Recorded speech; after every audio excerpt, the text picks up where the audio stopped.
Hi, I'm Lindsay Juergens, and this is Leaders Like Us. Thank you to JBS for being our series sponsor. And today we have Chris Kotulak, the CEO of Fauner Park. Hi, Lindsay. Glad to be here. Hi, yes, thank you. You have been the CEO of Fauner Park for how long, Chris?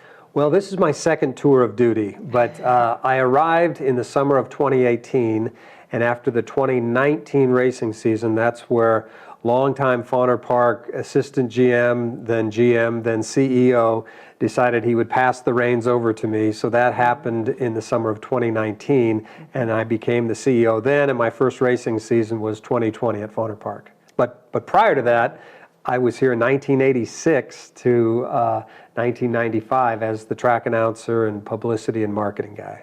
Wow. So, I'll be honest with you, I didn't realize that you came back right about COVID season. Yeah, right. So that had to be a lot of fun for you.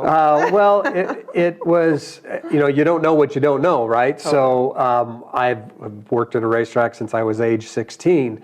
But the 2018 experience working with Bruce again, because he was here back in the 80s, and then becoming CEO in 2019, that gave me some foundation. And then all of a sudden, here's the first racing season that I'm conducting. And we were rolling into March, and then that's when the first the evolution of COVID began, I guess, as we know it. And so we had to make some changes, and we did. That's the racing season where we had racing, but no people in the grandstand or the facility. So that was unique, but also many people throughout the world that never knew Fauner Park even existed got to see Fauner Park because we were one of the very few racetracks in the world conducting horse racing. Yeah, that was pretty cool. And I'll tell you, I know that because my husband was taking advantage of the horse racing from good home. For him. Yeah.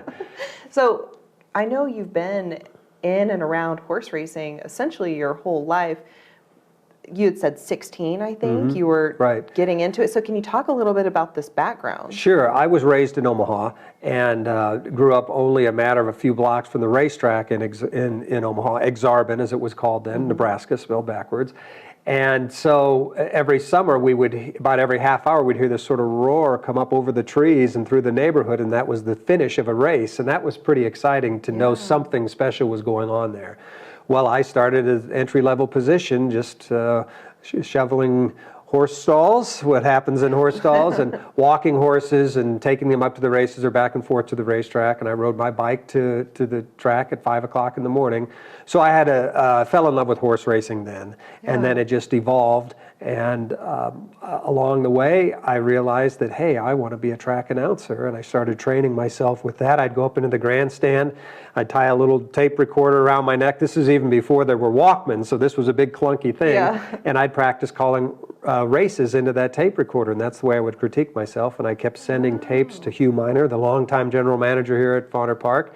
And I wore him down, Lindsay, because in 1986, that's when he hired me. I'd never called a horse race other than into my tape recorder prior to then. Wow. And it was not pretty, I'm sure, the first year or so, but he stuck with me and I stuck with Fauner Park, and here I am. So were none of the announcers helping you or coaching, mentoring in Omaha, or did you not even tell them you were up to this? It's so different now in 2023 than it was in 1984 when I first started that, practicing for that. Sure, I wrote to some announcers and they did give me some input, but electronic media is so different now where you can access not only hearing people do their job, ply their trade, but you can contact these people, however you would want to. So it was kind of a grassroots effort, but I taught myself with good advice from a few announcers that really helped me. Yeah, that's awesome. And so you've been at Fauner Park since, 2019 again, right? Yes. And you have been making some huge and positive changes. I know for me anyway, like my husband and I, having seen that evolution since you've been back, we're like, oh yeah, this place needed this. So you've been paying attention to what need to happen, obviously. But then that's not even getting into the casino factor. No. So why don't you would you be willing to just share a little bit about why you've had sort of this forward vision, where you want this to go, a little bit of that. Yeah, I think when I came back to Fauner Park, I'll call it my second tour of duty. So the first race meet was 2019. Bruce was still in charge at the time then. And Bruce was very willing to let my new, fresh eyes suggest some things. And this is where we had the creation of the Skyline Pub up there on the Skyline level, where on Saturdays we would have music towards the end of the races and then after the races. And that became popular. And just other little things that I saw, hey, we can make a change here, and things that you could either do free or with just little expenditure, because at that time, we didn't have money sprouting out of trees. We still don't, for the record. We'll talk about the casino later. But and what was very helpful, Lindsay, is the support we get from the community in sponsorships and board members, past presidents. They have such a love for Fauner Park, as deep as I do, that they're willing to help out however they can, and it's palpable. You can see it. All right, so then 2020 came along. That was a weird season, but 2019 was a good year. 2020, to pun intended, we came out of the gates rolling, and we were doing really well. And then, of course, with racing without your grandstands full, that means you don't get any food and beverage revenue, seating sales, ticket sales, that sort of thing. But we did get revenue off of the now hundreds of thousands of people betting Fauner Park where they wouldn't have in the past. Exactly. So that helped us. It helped us get through 2020. So we came back 2021, and that was an outstanding season. We had made a name for ourselves, and I talked to my board and I said, let's spend a little extra money on marketing this year, because people know who Fauner Park is now. Now in 2021, they don't have to play the Fauner Park races like they did in 2020, because they had no options. But we stayed on their radar, and the betting on Fauner Park was 4 times greater than what it was in 2019 before there was COVID. You throw out the COVID year, you don't compare that, but compared to before anything. So that was huge, and we had an outstanding year in 2021. The Saturday afternoon atmosphere at Fauner Park is outstanding, and I can count on one hand, less than one hand, how many tracks in the nation routinely sell out their racetrack on a Saturday. And there are very few, and we do. And that's that. I mean, there's a lot of racetracks in the United States, and those tracks all have their big days, but to routinely sell out, we are a very rare bird in that regard. But then we developed Sundays as family days, and petting zoos that we've had. We've got Short Stack, the little miniature horse that they bring through the grandstand. Kids and adults love that. And it's tying a connection, people, if they want to see or feel a horse, hey, let's go to the racetrack. The camels and ostriches, that's a horse of a different color. It's not even a horse, but a little story about that. Before we had our first foray with the camels and ostriches, I said at a staff meeting, I said, everybody in this room, this is going to be the largest crowd you've ever experienced here at Fauner Park. And they laughed and they sniffled and they chuckled and they ribbed each other and yada yada. Well, then it happened. And the week after we were at our staff meeting, everybody was kind of looking around. We started talking about camels and ostriches, and I said, hey, I've got a 4-foot by 8-foot card I can whip out of my pocket and expand to everybody that says, I told you so. Do I need to take that out of my pocket? No. We should have listened to all that stuff. So, and it was all about hospitality. How are we going to accommodate these people? And we didn't do a good job, but what was such a warm feeling, Lindsay, is I had one person of the nearly 11,000 people there that complained. The others were so happy. They knew something special was happening that day, and they loved it. They loved it for their own experience, but they loved it for Fauner Park's experience. That was just outstanding. We did it again, and we did it with more control. But part of our marketing was we kept warning people, expect crowds. Well, they expected crowds, so they didn't come. So we had a big crowd. It was nice, but it was very manageable compared to what we had before. So we'll see what happens if and when we do that again. But that was a fun experience. Chris, I remember that day. That would have been April 7th of 2019. Okay, And the reason all right. I know that is that was the day after my wedding. Uh-huh. And my family got together and I was so tired. And I was like, I can't move. There's so many people here. It was a blast. It was so much fun. So did I'm you go not too? complaining. Oh, yeah. Yeah, okay, all right. I stood in the concession line for about an hour. I'm sorry. No, it's not your fault. You had your I told you so ready to go. Yeah. Truthfully, though, like this is not a complaint. It was actually just something so funny to look back on because I remember seeing the amount of people, and I'm like, at the time I was like, I don't think I've ever been to Fauner and it's anything close to this. So you're totally right. So we've It was done felt. other things. The Five Point Bank has their Super Saturdays on the Bosselman Stakes Day, where we give away, a lot of cash. Yeah. There are several $500 cash giveaways throughout the day. People have come to understand that as a big day. We've got Fauner Bark, where you can bring your dog to the races. We have the T-Rex didn't know racing, that. where people get dressed up in the T-Rex costumes, Yeah. and that's always popular. So it's a fun day. I want people to be able to have a fun experience and tell their family or their friend about what happened at Fauner Park to encourage them to come back. Why is that so important? I mean, I've got my own ideas, and I think you're killing it with the fun ideas, get creative ways to get people in the door. But to be honest, not everyone is comfortable getting out of a comfort zone, and you understand that that's pretty essential. Can you talk a little bit about why that is so important? Well, I understand that you don't have to go to Fauner Park and bet a horse race. You can go to have a meal. You can go and you could bet a horse race, obviously. Yeah. You could play Keno if you wanted to, but you don't have to. You could just go to meet your friends.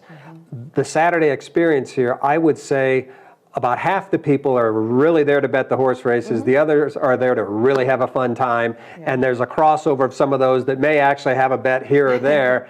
But you can see that there are clusters, tables of people that they've got the races going on behind them, and they're not particularly concerned about there. They're just enjoying social themselves. experience. It is, Yeah. and that's kind of the mission of Fauner Park. Gus Fauner, back in 1954, when this all started, he wanted this to be for civic-minded operations. He wanted the people to gather in his backyard off of South Locust Street. He wanted it to be a display of agriculture, and of course he wanted horse racing. And so that has been the charter that I feel very compelled to continue on. Yeah. I know you want to talk about casinos. The only reason why we have a casino here at Fauner Park is for the horsemen.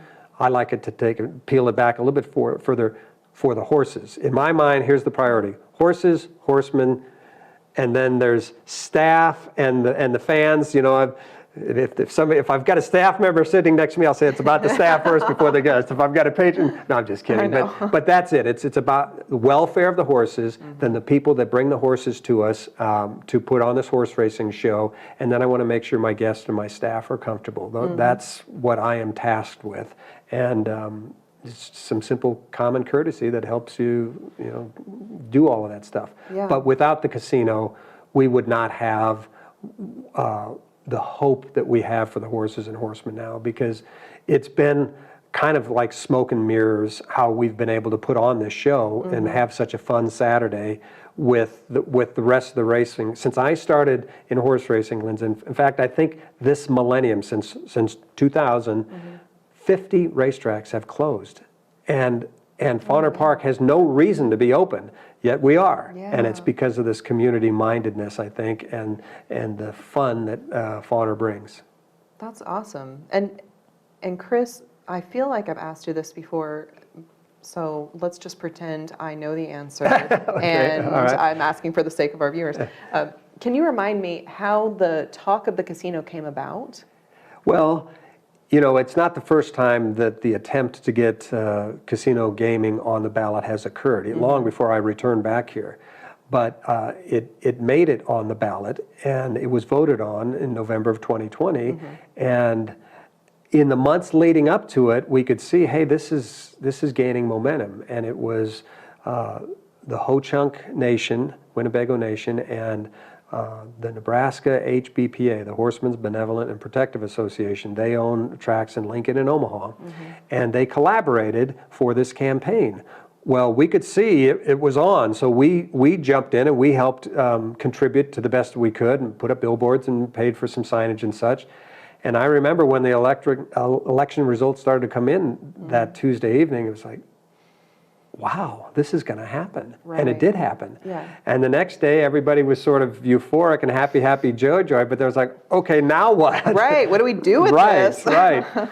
So, by the grace of God, fate, whatever you want to call it, a good percentage of my career in horse racing has involved working in the casino industry as well. So, it didn't just send me running into the night. I had some ideas about casino operations and experience, and I knew who might be a good partner and so on and so forth. And that was about at least a 6-month process before we determined who our casino operator was going to be. But as soon as I saw Elite Casinos and they presented themselves to us, I said, these are the folks. It wasn't my decision, it was my board. We established a 10-person committee and we cut it down to 3. And the 3, it got to be kind of a horse race for a while there, but Elite won. And there's no question in my mind since November of 2020 to where we were when we opened a few days after Christmas, that we could not have gotten to where we are right now without Elite. And you've been to the facility, and it makes me very proud to walk in there and see that display case of the Nebraska Racing Hall of Fame and the Vanberg Racing Collection, and see how they've embraced horse racing and will continue to. And we've got some good things around the corner. Obviously, the resort hotel isn't going to happen for a couple of years until it's constructed, but we've got some fun stuff to lay out before then.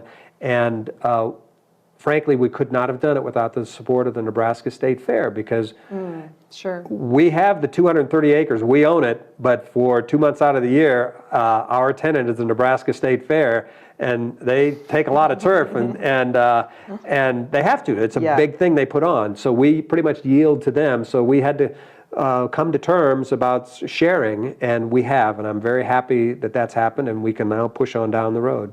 I love that. Chris, you've spoken about the casino. Thank you. You've talked about horse racing. I want to hear a little bit about the relationship. So you had said, how gaming benefits the horses and horsemen. Can you talk a little bit about that? Sure. Well, we all know the expression money talks, okay?